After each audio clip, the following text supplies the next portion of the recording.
Cute naman ng sled na to. Ang laki tingnan sa online. Pagdating sa personal, ang liit. Iatay na talaga.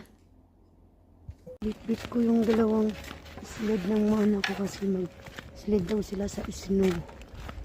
Doon sa mountain. Kaya, pag nanay ka, huwag ka arte-arte. Kasi pag nanay ka, marami kang bit-bit. Marami kang gamit para sa mga anak mo na pinadala. Kahit saan magpunta. Kaya huwag ka na mag-arte-arte kung gusto mo maging nanay. Okay? Pero sa mga nanay dyan, salute to you. Saka pag nanay ka, ka-arte-arte, balutin mo ang sarili mo. Lalo pag malamig, para hindi ka magkasakit. Kasi, umasa sa'yo mga anak mo. Kailangan mong ingatan ang sarili mo. Huwag arte-arte.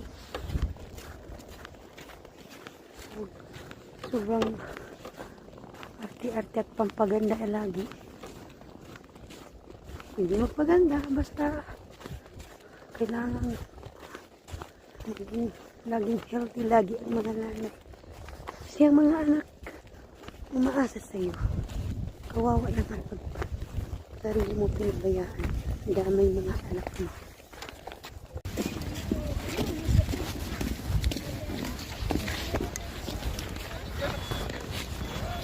Marami kong bitbit kasi may mga backpack. May mga backpack. Arte-arte.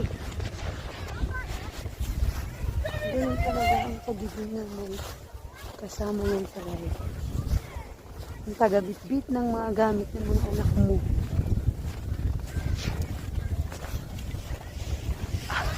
Palalay at